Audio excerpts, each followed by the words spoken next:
Qanday qilganda ikkinchi bir tilni tiz surat o'rgangani bo'ldi. Mana mushunda tiz surat o'rgangani bo'ladimi deb nurg'unliq o'quvchilar mendan so'raydi. Haqiqatan ikkinchi bir tilni tiz surat o'rgangani bo'ldi. Bu tilni o'rganishda usul ilhamdan ko'p muhim. Nurg'unliq odamda ilham bek muhim dedi ya, usul intayin muhim. Agar usulingiz xatolab qolib qolsa, xato usul degandingiz qancha tirishgan sari unummaydi, unum deydigan narsa chiqmaydi. Demak, unum chiqmagandan hamma voz kechish bo'ldi. Usul to'g'ri bo'lsa-chi, voy qila oladim-ku. Azroq bo'lsam unum to'g'ri bo'l, unum chiqdi-ku deb o'zimizga bo'lgan qizg'inligimiz eshishga boshlaydi. Shu til o'rgangan vaqtimizda usul ilhamdan ko'p muhim. Odatda til o'rgangichlarniki 95% xato usul deganda. Shuning uchun ular ko'p qismi voz kechiydi. Faqat 5% odam to'g'ri holatda, to'g'ri usulni qo'llanib til o'rganganlikdan og'rig'i chiqa oladi. Unumli holatda o'rganib mengadi. Nurg'unliq odamlar qanday o'rgandi? Sanlar oldi bilan harf o'rganadi, endi so'zlik o'rganadi, endi keyin grammatik o'rganadi, endi keyin so'zlash mashq qiladi. Demak, mana mushkil holatdan eng oxir tarjima qilib o'rgandi. Demak, mana mushkil xato usullar bilan o'rganadi. Odatda til o'rganishga nima a'zo eng muhim? Sanlar quloq bilan og'iz eng muhim savodashlar. Kichik bolalar til o'rgangan vaqtda dal og'iz bilan quloqqa tayangan. Ammo cho'ng odamlar nimaga tayindi? Odatda ko'zimizga tayanib o'rganamiz. Demak, miyadagi qo'llanayotgan organimiz xato. Til o'rganishga eng negizlik narsa nima? Quloq bilan og'iz. Demak, mana shunda usullarning xato bo'lganligidan biz haqiqatan o'zimiz degan unumlarga erishamayapmiz. Endi bu til o'rganish nimaga o'xshaydi? Sanlar bu bir qobiliyat, bu bir iqtidor. Bu qobiliyatga, bu bir iqtidorga hargiz tadqiq qilib erishadigan narsa emas, tadqiq qilib yetadigan narsa emas. Bu hargiz bu bir tabiiy emas. Nurg'unliq til o'rgangichilar qanday o'rgandi? Sanlar tabiiy fanni o'rgangan usullar bilan o'xshash usul deganda. Demak, sinflarda o'rganamiz tillarni-chi. Amniyat bu nimaga o'xshaydi? Sanlar musiqa o'rganganga, tantarbiyada qobiliyat yetildiganga, velosiped minganga, suzishni o'rganganga, mana shunga o'xshaydigan bir xil qobiliyat, bu bir xil iqtidor. Şu bir tilni yaxshi o'rganaman deydigansizlar savodashlar. Shunga bir maydonga chiqamiz, baqqa chiqamiz, so'zlaymiz ko'proq, so'zlaymiz. Demak, velosipedni maydonda o'rganamiz, to'pni maydonda tepamiz.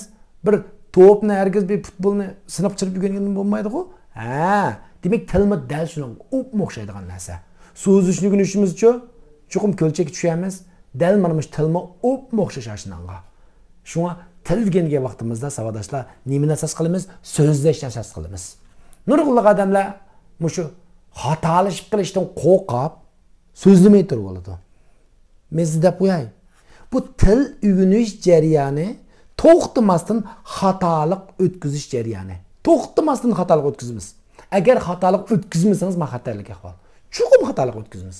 Bu bir til bu. Odat kichik vaqtimizda, mush ana tilimizdan chiqayotgan vaqtimizda, tilimiz chiqayotgan vaqtimizda nurg'ulg'an gaplarni xato deymiz-ku. Men til o'rganishim ikkinchi bir xil til o'rgandim. Mana mushkul holatga elib beradi. To'xtamay xatolik o'tkazaveramiz do'stlar. Shu xatolik o'tkazgan vaqtingizda, "Oy, men xatolik o'tkazib qoldim" deb bargiz xijil bo'lmang. Bu intayin favqulodda normal ahvollar. Odatda bu til o'rganish savodashlar bu nimaga o'xshaydi desanglar, mushu miyamizningki har bir rayoni o'xshash bo'lmagan ixtiyorlar bor. Miyaning har bir rayonida o'xshash bo'lmagan ixtiyorlar bor. Demak, miyaning har bir rayoni o'xshash bo'lmagan ashunda bir narsalarga rol o'ynay oladi. Shu tilniki ma'lum bir siz balki ingliz tilini o'rganamsiz yoki davlat tilini o'rganamsiz. Bu nimaga o'xshaydi desanglar, miyamizda shu tilga munosabatlik til rayoni qurish jarayonidan iborat. Hozir siz masalan davlat tili bilmaysiz. Davlat tili o'rganmoqchi bo'lsangiz, miyangizningki ma'lum bir yerda shu tilga munosabatlik rayon qurib chiqilmas savodashlar.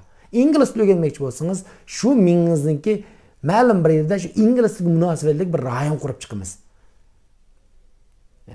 Demak, shu miyamizdagi nurg'ulg'an, shu nervlarni uyg'otadigan bir jarayon bu. Til o'rganish jarayoni. Shunga men sizga demoqchi bo'lgan bu usullar hargizmi bir siz o'rganaysiz, voy siz qila olasiz dedigandek menda bir quruq shuvar emas. Sizga berilgan bir yaxshi niyatlik tasalli emas. Haqiqatan to'g'ri holatda o'rgansangiz bir tilni qisqa vaqt ichida o'rganasiz. Nurg'ulg'an odamlar mush grammatikaga alohida ko'ngil bilib oladi. Butun zehnini ba'zilar grammatikaga qo'yib oladi-da. Grammatikani yaxshi o'rgansam men yaxshi so'zlay olaman, to'g'ri holatda so'zlab chiqara olaman deb. Bu hata usul savodaşlar. Grammatikaga bunda köp zihningdan sarf qilmanglar. Şu grammatika degan nima bo'lsanglar, grammatika deganimiz bir cümle ichiga yoshiringan bir yoshirin qalbdan iborat. O bir qalb. Sizlar mush ulgulik jumlalarni qayta takrorlagan vaqtingizda menga ashundagi bir qonuniyatni bayqab, ash qonuniyatga o bo'ysunib ketadi. Shu grammatikani alayda vaqtingizda zihningizni chiqarib o'rganganingizdan siz mushu ulgulik jumlalarni ko'proq takrorlanglar. Har qanday til shunda. Mush normal til o'rgangichilar ma grammatikani tadqiq qilib yurmanglar. Mush sizlar mush til sharoitiga moslashsangizlar bo'ldi. Tilshunoslik tadqiq qilsa u grammatikani. Odatda bu grammatikani, haqiqiy grammatika bilimingizni cho'nqurlashtirish zarur bo'lsa, grammatika kitobni bunda lug'atni o'rnida bunda qarab qo'ysangizlar bo'ldi. Butun zihningiz bilan o'rganishingizning o'rni yo'q. Nurg'un vaqtda mush ikkinchi bir tilni o'rgangan vaqtimizda davlat tili bo'lsin, ingliz tili bo'lsin, mush grammatikani ziyoda o'ylab olib biz shundan kekeshlab so'zlab chiqarmaymiz. Grammatikani o'ylab olamizda birinchi bo'lib, qaysi so'zni ishlatadiganida to'g'rimidi, xatomidi deb. Mana mush holatdan to'xtamaymiz grammatikani ham ta'siri uchraymiz. Bu til o'rganish jarayoni qanday bir jarayon desanglar, hargizmi necha minglab so'zlikni kalla qachilib olish jarayoni emas. Nurg'unlik odam so'zlik qachilaydi kallaga. 5000 so'zlik bilaman, 10000 so'zlik bilaman deb. Ammo so'zlab baqa desa bir ikki jumlani vas chiqarolmaydi. Demak biz bundalarni til biladi deb diagnoz qo'ymaymiz, hukm chiqarmaymiz. Bu til o'rganishda nimani asos qilamiz desanglar, til sezimini. Til sezim. Demak buni biz davlat tilida yugan deb qo'yamiz, til sezimini asos qilamiz. Ba'zi bolalar 300-400 so'zlikni biladi, ammo lekin intayin ravon holatini ifodalab chiqara oladi. Ba'zidan uchu 5000, 10000 so'zlik biladi, yaxshi holatda ifodalab chiqara olmaydi. Demak bu nimaga bog'liq? Til sezimiga bog'liq. Shunga bu til sezimi degan nima deyishinglar mumkin. Til sezimi deganimiz mush vujudimizning cho'nqur qatlamlaridan chiqadigan, mush ifodalamoqchi bo'lgan ideyamizni hech qanday o'ylanmayla, tabiiy holatda chiqarib bera oladigan bir iqtidorni biz til sezimi deymiz. Demak, siz mush 300 so'zlik bilamsiz, 400 so'zlik bilamsiz, hech qanday o'ylanmaylam. Ana til so'ziga vaqtimiz hech qanday narsani o'ylanmaymiz. Qanday ifodalashdan mensirmaymiz. Ishqilib taqqidlam, etiblam chiqarib birimiz. Ammo davlat til so'ziga vaqtimizda, ingliz til so'ziga vaqtimizda biz nima qilamiz? Nurg'un narsalarni o'ylab olamiz. Til sezimi yo'q. Demak, oxir bir tuyg'u yo'q. Shuning uchun so'zlab chiqarmaymiz. Shu odatda sizlar til o'rgangan vaqtingizda hargizmi samqo'lashmanglar. Mancha ming so'zlik bilaman, anchalik kitob o'rgangan deb. Eng muhim narsa nima qo'llashimiz? Til sezimi qo'llanamiz. Til sezimini qo'llashimiz. Til o'rganish jarayoni hargizmi nurg'ulg'an so'zliklarni o'rganish jarayoni emas, balki til sezimi yetildirish jarayonidan iborat. Odatda til o'rgangan vaqtimizda shov, chushudo degan gap bor. Az ko'pga barobar degan gap bor. Demak, men ko'plab 5000 so'zlik bildim, 10000 so'zlik o'rgandim. Bu xato. Az narsa ko'pga barobar. Demakchi bo'lganim, u ko'plab nurg'unlagan narsalarni o'rganishning o'rni yo'q, necha o'nlab kitobni o'rganishning o'rni yo'q do'stlar. Faqat va faqat mush turmushda ko'p qo'llanadigan so'zliklarni o'rgansaklar bo'ldi. Turmushda ko'p qo'llanadigan so'zliklarni o'rgansaklar. Masalan, ingliz tilida 2000 so'zlik atrofidagi ko'p qo'llanadigan 2000 so'zlikni o'rganib olsangiz, turmushda qo'llanadigan 95% dialog bo'ldi shu so'zlar bilan tarkib topgan bo'ldi. Demak 95% siz o'zingizni hojatdan chiqa oladingiz degan gap 2000 so'zlik ular. Mana bu shunda. Eng ko'p qo'llanadigan so'zliklarni, jumlalarni klassik shu narsalarni ko'proq takrorlash ilib boramiz. Endi mush til o'rgangan vaqtimizda o'z kitobni bir qatimdan o'rgangandan do'stlar, bir kitobni 100 qatim o'rgangan yaxshi. Bir kitobni takrorlash yaxshi. Takrorlash favqulodda negizlik narsa. Til o'rganishdagi takrorlash nimasi? Negizi. Shu o'z kitobni bir qatimda o'rgangandan bir kitobni 100 qatim o'rgangan yaxshi. Siz bir narsani o'rganib bo'ldim deb varaqni o'rgan vaqtingiz xatolik o'tkazayotgan vaqtingiz. Yana shuni takrorlashingiz kerakdi. Takrorlab mush vujudimizni singdirib yutamiz. Takrorlab mush mingimizga uchurlarni barmoqchi bo'lgan yerlarga olib yutamiz. İnsanlarınki, mingisininki her bir rayının o'xshash bo'lmagan rollariga. Her bir rayını o'xshash bo'lmagan rollariga. Demak, tilga munosabatli raylar qaysilar deysizlar? Broca rayini ham Wernicke rayini. Broca rayini odamning so'zlashini kontrol qiladi. Wernicke rayonichu odamning anglishini kontrol qiladi. Odatda inglizlarninki, inglizchaga bo'lgan inkas qanchalik desanglar 20 sekund. Agar biz inglizcha anglab qo'yib qolsak-chu, bizning ona tilimiz emas ingliz tili. Demak, bizning inglizchaga bo'lgan inkasimiz 1 sekund. Nima uchun bizning 1 sekund deyishingiz mumkin? Chunki bizningki shu ingliz tiliga munosabatlik mingimizda til rayoni yo'q. Bir ingliz tilini aldikmi, u fikrlarni allabiram mush mingimizdagi ana til rayoni u fikrlarni qabul qildi. Bizga tarjima qilib bergandan keyin endi biz uni qabul qila olamiz. Demak, mana shunga azroq vaqt ketadi. Bizningki ingliz tiliga bo'lgan inkasimiz odatda 1 sekund. Şu bu til o'rganish jarayoni nima desanglar, til o'rganish jarayoni mingimizda shu tilga munosabatlik bir rayon qurish jarayonidan iborat. Bizmi bir yarim sekundda ashlarga bir inkas qaytarib bo'lsak bo'ldi deymiz. Shu tilga munosabatlik rayon qursak bo'ldi do'stlar. Til o'rganishdagi eng negizlik a'zo nima desanglar, og'iz bilan quloq. Odatda mush odamningki mush yuz qismida 52 parcha muskul bo'lib, İnsanlar 52 parça muskulni ishiltib, boshqalar tushunolmaydigan ovoz chiqardi. Demak, biz qilgan ish nima? 52 parcha muskulni mashqlantirish. Hargiz mingimiz emas, 52 parcha muskulni mashqlantirish. Ba'zi vaqtda biz chet el tilini o'rgangan vaqtimizda muskullar, berish tegishlik rayonlarga baranmaganlikdan, nurg'unlagan bizniki intonatsiyalarimiz bo'lsin, ana tilnikiga yaqin bo'lib qolgan bo'ldi. Şunu biz meşgul vaktimizde ağzımızda yoğun halet etişimiz gerek. Muskullarımı beriş tegişlik rayonlarga berishimiz gerek. Demek siz bir chet el tilini yarim saat meşq qildingiz. Yarim saatdan keyin muskullarınız, og'iz muskullarınız bir xil siyqirsa, azroq charchash his qilsa, o'rganish usulim to'g'ri bo'pti desangiz bo'ldi. Agar hech qanday bir siz tuyg'u bo'lmasa, meni o'rganish usulim xato bo'pti. Muskullar degan yerlarga yetarlik baranmapti. Hammasi shu ana tilninki nemisini asos qilib qo'yibdi desak, enadigan to'g'ri chiqadi bu. Odatda biz chet el tili o'rgangan vaqtlarimizda bir uchur kallamiz kirdi. Mush kallamiz kirgan uchur nada as saqlandi? Sanlar mingining sirtqi postlar qavdida yuz berdi. Bu as tutish. Endi biz nima qilamiz? Odatda voy men buni o'rganib bo'ldim deb boshqa uchurlarni, boshqa bir tillarni, boshqa bir jumlalarni, so'zliklarni o'rganishga boshlaymiz.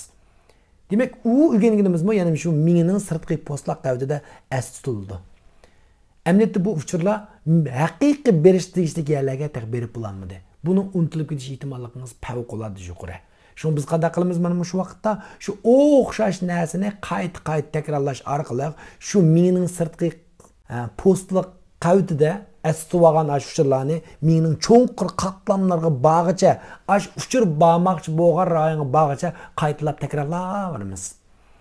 Demak, bu jarayon favqulodda muhim jarayon. Demakchi bo'g'inim, bu yerdagi o'xshash narsani takrorlash favqulodda muhim. O'xshash narsani yuqori ovozda, og'zimizni yo'g'on echib turib, takrorlash favqulodda muhim. Odatda bu vaqt bolalar, kichik bolalarning ana tili chiqadigan vaqtda bir gapni davrda anna deb bir gap o'xshash gapni takrorlayverdi bular.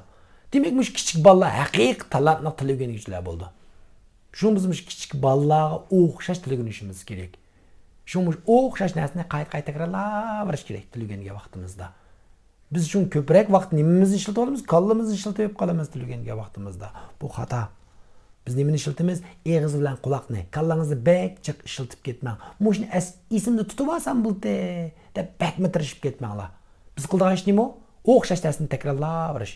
O'xshash narsani takrorlayversak, o'xshash jumla bo'lsin, tekst bo'lsin takrorlayversak, mingining bir uchurni qabul qilish qitim soniga mos kelgan vaqtda, takrorlagan narsalaringiz tabiiylam haqiqiy o'zingizning vujudiga kirib ketadi. Demek so'zligi vaqtingizmi vujudingizdan tangilam etiliblam chiqadigan gap. Shu bir narsani ma'qul bir uchurni 70 qitim takrorlash lozim bo'lsa, siz uni 20 qitim takrorlab qo'ydingiz, 30 qitim takrorlab qo'ydingiz. Demak, uni siz foydalanmaysiz. Boshlardan anglasangiz tushunishingiz mumkin, ammo so'zlab chiqara olmaysiz. Nima uchun? Chunki uchurning qaytilanish qitim soni mingining uchurni haqiqiy o'zining qilib berish qitim soniga mos kelmadi.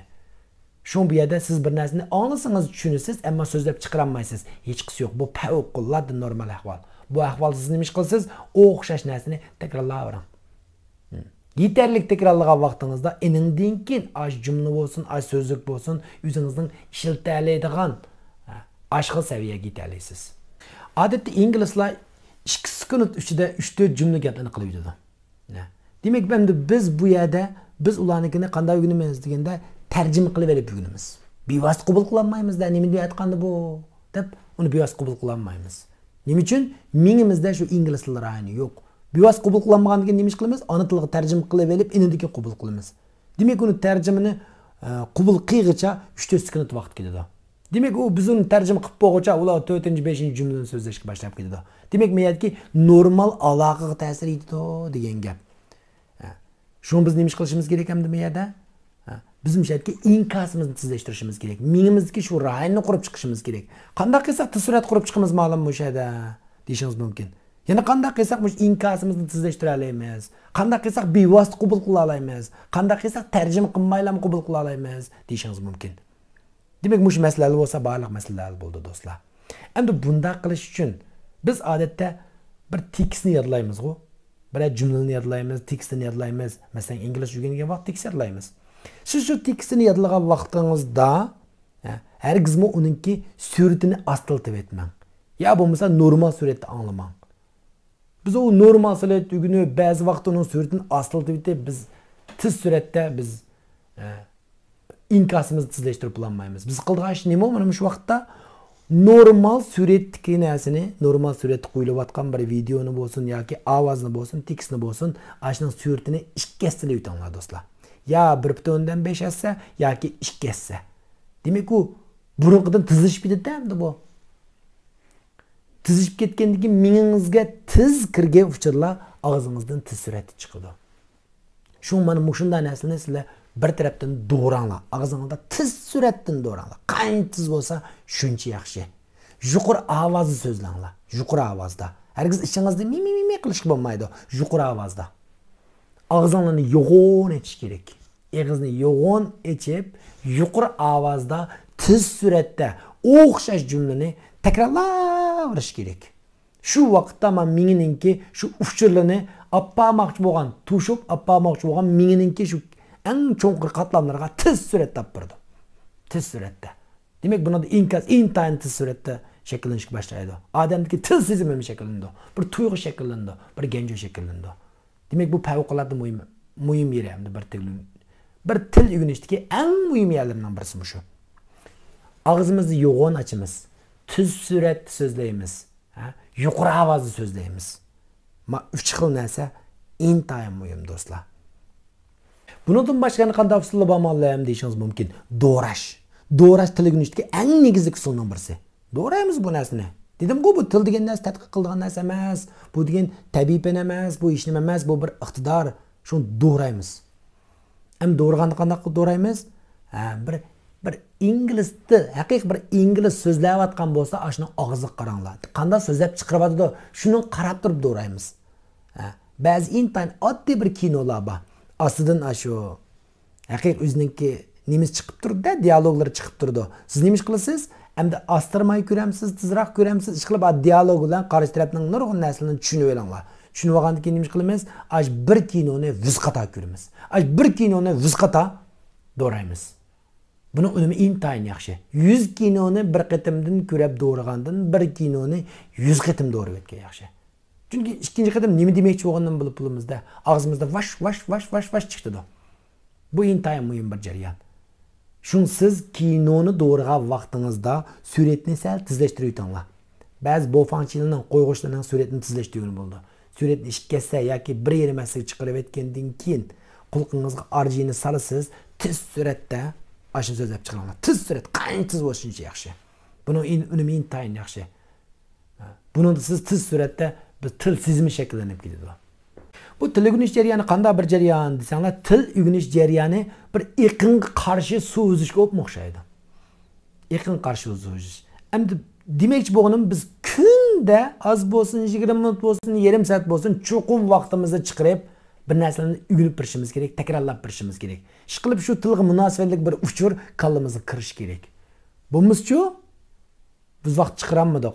Biz men iqin qarshi so'zib ketib boramiz. Demek iqin sizni iqtib, akididi. Şun til o'rgangan vaqtimizda izchil 3 ay yoki 6 ay har kuni shu o'xshash uchurlar kallamizga kirib turishi bu favqulodda muhim narsa. Shun voy buga vaqtim chiqmadi deb bir kun tashlab qo'yishga qat'iy bo'lmaydi. Shu niyatga izchillik ajoyib muhim. Mushu tekiz jumlalarni o'qigan vaqtingizda, savodashlar, mush qulqingni mana ma'qul holatdan itib elinglar. Mana ma'qul holatdan. İtib elib turib yodilsanglar, unlik ovozda o'qib bersanglar, mana unimi texdim yaxshi. Nima uchun yaxshi desanglar, ovoz ichiga yenib ketadi.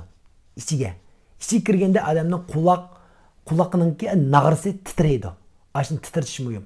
Bu narsalar mingninki hamma rayonlari o'zaro bog'lanishliq bo'lib, mingninki Brokka rayoni bo'lsin, Vernika rayoni bo'lsin, shu tilga munosabatlik rayonlar bo'lsin, demak mushlarning o'rtasiga aylanma yo'l, uchurlarning aylanma yo'lni texdimi kengaytishga, mush uchurlarningki texdimi tizlanishiga intayin foydali. Mush quliqimizda mana mush holatdan itib turib yodlash, o'xshash jumlani qaytalab turib yodlash intayin muhim. Mush til o'rganishga yana bir xil unumli usul nima desanglar, mush do'rashdan boshqa o'z o'zimizga so'zlash. Buni ziyan zuyi deymiz davlat tili savodashlar. O'zimiz so'zlash. Bu o'z o'zimiz so'zlashning unumi intayin yaxshi. Odam atdigandan kechgacha nurg'unliga his tuyg'ular bo'ldi kallamizda. Masalan, qo'sqim ochdi, kafe ichkim keldi. Masalan, I am hungry, I want to drink coffee. Deganga o'xshab nurg'unligan bir uchurlar, his tuyg'ular bo'ladi kallamizda. Demak, shularni nim deydiganda mush ingliz tilida, nim deydiganda mush davlat tilida deb ashini deyishga o'zingiz urining. O'zingiz so'zlang. Shamolliq so'zlang, daraxtliq so'zlang, o'rindiqliq so'zlang, nim deydiganda. Demak, kallangizda nima shakllangan bo'lsa, ashini o'rganmoqchi bo'lgan bir tilda so'zlashga urininglar. Mush uxlashdan burun bir kunlik faoliyatingizni o'rgangan tilda qanday so'zlaydiganda deb uxlashdan burun 5-10 minut ashlarni bir o'ylaytinglar. Atdigan soat 8 da qopdim, choy ichdim, bozorga bordim, bir narsa yetib oldim degandek ash bir jarayonlarni bir so'zlashni o'zingizga mashq qilinglar. O'zingizga kallangizda o'zingizga so'zlanglar. Bu usulning unumi intayin yaxshi savodashlar. Bu ikkinchi bir xil tilni o'rganishdagi yana bir xil unumli usul nima desanglar, bir nafas orqali so'zlash. Bu bir nafas orqali qanday so'zlaymiz mallam deyishingiz mumkin. Mushu bir tekstni yodlashdan burun davlat tili bo'lsin, yoki bir ingliz tili bo'lsin, yoki boshqa bir tillar bo'lsin, cho'nqur nafas olsizlar. Qilib, nafsimiz tukkanga qadar tekstni qaytalab do'raymiz. Tekstni o'zimiz deklamatsiya qilamiz. Yuqori ovozda so'zlab chiqaramiz savodashlar. Nafsimiz oxirlashgan qadar. Demak, buni unumi intayin yaxshi. Nurg'unliq odamlar mush dadil so'zlayolmaydi, so'zlashga jur'at qilolmaydi. Demak, bir nafas orqali o'rganish usuli sizniki dadillik bilan so'zlash iqtidoringizni yuqori ko'tarib. Bir nafas orqali o'rganish usuli, ham shu bir cho'nqur nafas elib olgandan keyin mush bir tekstni yuqori ovozda yodlasak, yuqori ovozda so'zlab chiqargansak, savodashlar, mush odamning o'pka sig'imchanligini yuqori ko'tarib. Andan mush odamning immun kuchini yaxshilaydi. Demak, ma'qul taraflama intayin foydasi cho'ng. Ma'lum bir tilni o'rgangan vaqtingizda imkon qadar bu nima deb ma'nosini ko'proq so'ranglar. Bu nima uchun bunda bo'ladi deb bu nima uchun degan gapni ko'p ishlatmanglar savodashlar. Nurg'un narsalarga javob yo'q. Ular shu o'zining tilida ashqil holatini ifodalab kelgan, ashqil holatini ishlatib kelgan. Shuning uchun til o'rganganda bu nima deb so'rasanglar bo'ldi, nima uchun bunda bo'ldi deb mas'ulni ko'proq so'ramanglar. Endi texmi ko'p til o'rganishning usullarini o'rgansam bo'ldi-molla. Bu bek muhimkin usul. İnçikalatga o'rgansam bo'ldi desanglar, bu Miran alayda til o'rganish usul nomli kitobni setib olsangiz bo'ldi.